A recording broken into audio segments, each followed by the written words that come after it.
pessoal! Vamos hoje estudar o catabolismo dos ácidos graxos. Mais precisamente, nós vamos estudar a beta-oxidação. Reitero para vocês que as figuras foram retiradas da bibliografia da disciplina e que é disponibilizada pela nossa universidade. Bem, esse slide aqui mostra um geral do metabolismo de lipídios. Na aula passada, nós vimos que o acetil-CoA, proveniente principalmente da glicose, como esse acetil-CoA é convertido em ácido graxo pela ação de duas enzimas, que é a acetil-CoA carboxilase e a ácido graxo sintase.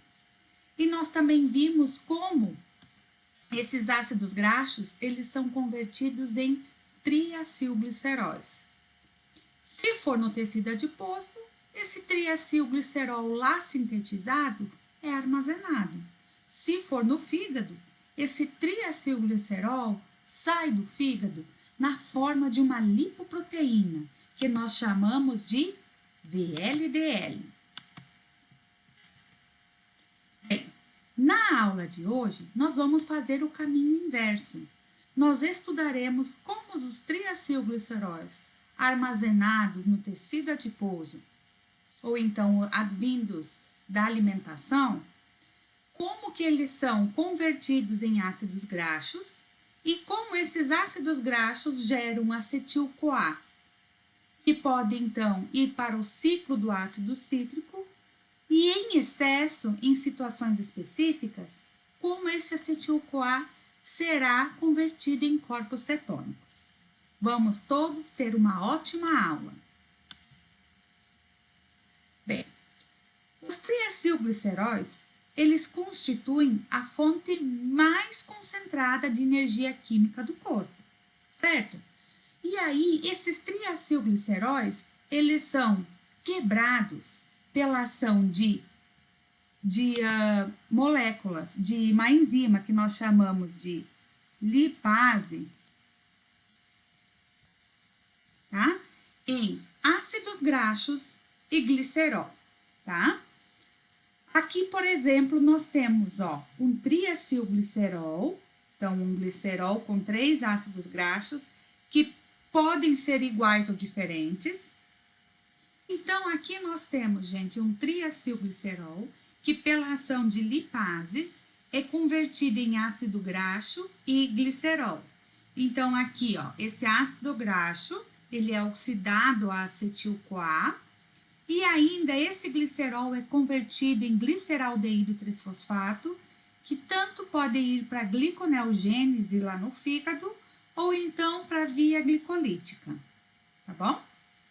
Olha aqui, gente, aqui nós temos o exemplo de um adipócito, onde todo esse amarelinho aqui são os triglicerídeos que são armazenados.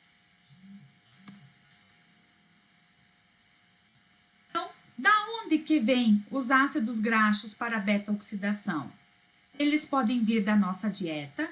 A nossa dieta, as gorduras, elas são ricas em triglicerídeos, que ao serem absorvidos, eles são quebrados em ácidos graxos ou monoacilglicerol para poderem ser absorvidos. E então, eles saem do trato digestório através de uma outra lipoproteína rica em triglicerídeos. No entanto, o nome dessa lipoproteína é denominada de quilomicron, certo? Ainda, esses ácidos graxos podem vir das células que armazenam lipídios, como por exemplo os adipócitos, quando são mobilizados, ou ainda esses ácidos graxos podem vir da síntese, uma vez que o fígado converte o excesso de carboidrato da dieta em ácido graxo, né? E aí que sai do fígado na forma de triglicerídeo e é exportado, então, para outros tecidos. Então, a oxidação dos ácidos graxos em acetil-CoA é uma via central que libera energia em muitos organismos e tecidos. Por exemplo, 80% das necessidades energéticas do coração e do fígado são abastecidas através da oxidação dos ácidos graxos. Mas agora, quem usa, quando usa? O grau de utilização dos ácidos graxos, ele varia de acordo com tecido para tecido e também depende do estado metabólico do organismo. Se está em condição absortiva, pós-prandial, alimentado, jejum prolongado, inanição, exercício, repouso, certo? Durante o jejum prolongado, a maioria dos tecidos é capaz de utilizar os ácidos graxos como fonte de energia. Só que vocês sabem, o nosso tecido nervoso e os eritrócitos, eles não empregam os ácidos graxos como um combustível energético. Por isso que precisamos sempre ter uma fonte de glicose para alimentar, por exemplo, os nossos neurônios e os nossos eritrócitos, tá bom? Então, gente, a oxidação dos ácidos graxos, ela irá envolver 3 etapas. A primeira dela é a beta-oxidação, pois através da beta-oxidação se gera acetil-CoA e NAD e FAD reduzidos. O acetil-CoA vai para o ciclo de Krebs, onde então mais NAD e FAD são reduzidos, e essas coenzimas reduzidas transferem os seus elétrons para a cadeia transportadora de elétrons, gerando então o ATP. A gente vai ver essa beta-oxidação aqui, como que acontece. No entanto, vocês não podem esquecer que essa oxidação dos ácidos graxos, além da beta-oxidação, envolve também essas outras etapas. Embora, então, os ácidos graxos, eles sofram degradação por oxidação a acetil-CoA, e também sejam sintetizados a partir dela, a oxidação dos ácidos graxos não representa uma simples inversão dos passos metabólicos, e sim é um processo inteiramente diferente que ocorre em outro compartimento da célula. Por exemplo, a síntese, vocês sabem que ocorre no citosol. A beta-oxidação, ela ocorre lá na matriz mitocondrial, assim como o ciclo de Krebs e a cadeia transportadora de elétrons. E a separação entre a oxidação e a biossíntese permite com que cada um desses dois processos seja controlado e integrado de acordo com as necessidades teciduais. Então, gente, os ácidos graxos, eles são degradados por oxidação e uma sequência repetitiva de reações que produzem moléculas de acetil-CoA. O mecanismo ocorre principalmente na matriz mitocondrial das células animais. Eu falo principalmente porque de ácidos graxos longos, essa geração de acetil-CoA também pode ocorrer nos peroxissomos. Então, ela é conhecida como beta-oxidação. Tá? Então, essa oxidação que gera acetil-CoA é a beta-oxidação. Opa. Parece um V aqui, né? Vamos ajeitar um pouco. Beta-oxidação.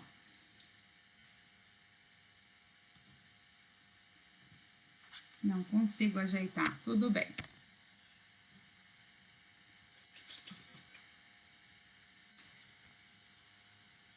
Posteriormente, esse acetil-CoA, ele é oxidado a CO2 no ciclo de Krebs.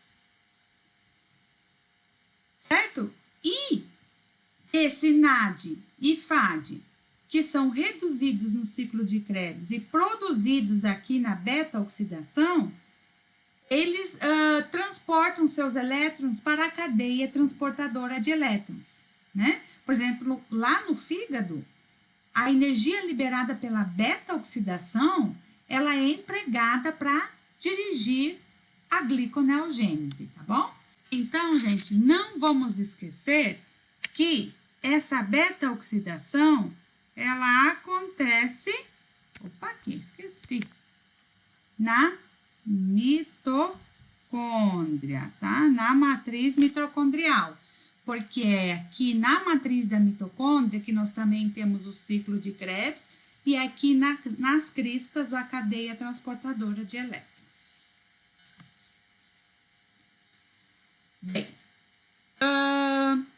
para que os triglicerídeos que são armazenados no tecido adiposo, eles possam ser mobilizados, é necessária uma sinalização. A superfície dessas gotículas de gordura,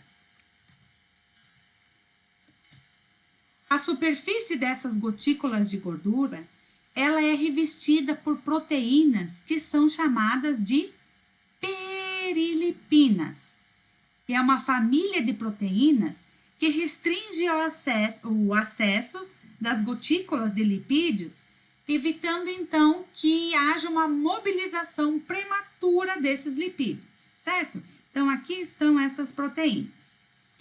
Então, quando os hormônios sinalizam a necessidade de energia metabólica, esses triacilgliceróis que são aqui armazenados são mobilizados e transportados aos tecidos, como, por exemplo, musculatura esquelética, coração, enfim, nos quais os ácidos graxos, eles podem ser oxidados para a produção de energia, tá?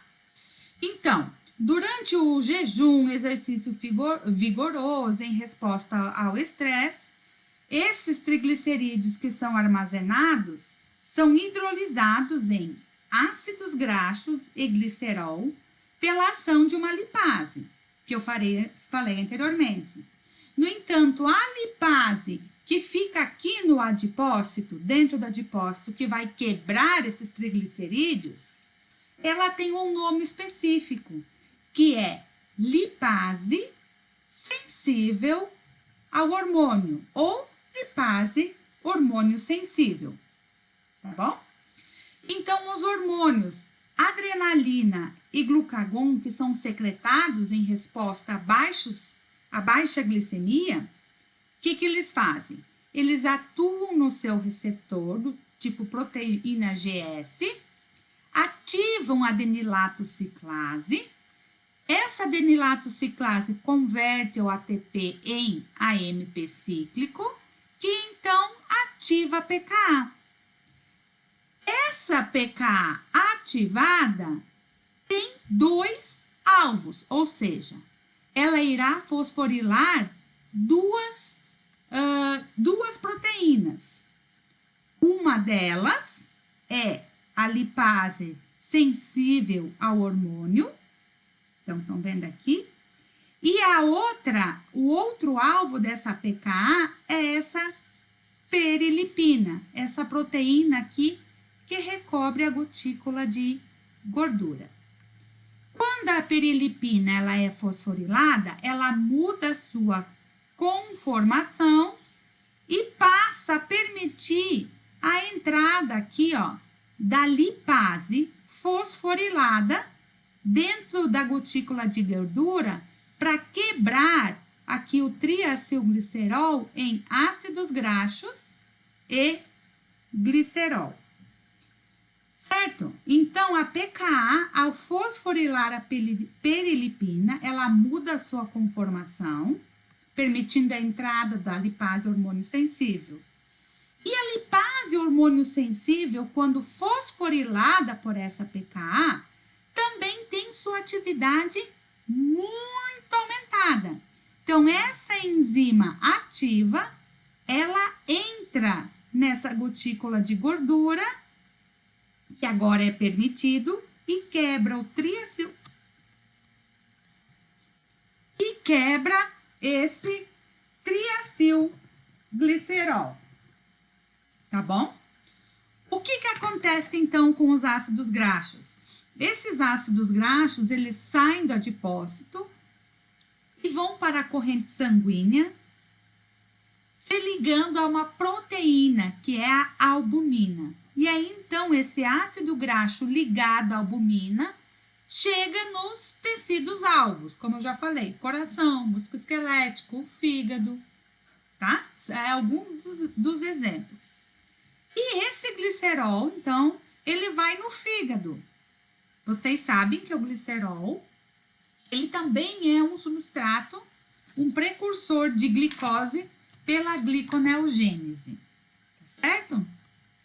Então, aqui, eu vou tentar desenhar para vocês, mais ou menos, o que acontece. Então, nós temos aqui, ó, a gotícula de gordura, aqui a célula, tá? Parece um ovo, mas não é. Aqui tem o receptor do glucagon, da adrenalina, e essa gotícula de gordura aqui, ela é revestida pelas proteínas que são a perilipina, que protegem, então, essa gotícula de gordura, certo? E aí, quando o glucagon e a adrenalina se ligam aqui no seu receptor, então isso desencadeia a ativação da pKa, e essa pKa fosforila essas perilipinas, elas mudam a sua conformação, tá? Então, elas mudam a conformação. Vamos lá. Aqui, elas ficam em pezinho assim, permitindo que a lipase, também fosforilada pela pKa, entre aqui, tá certo?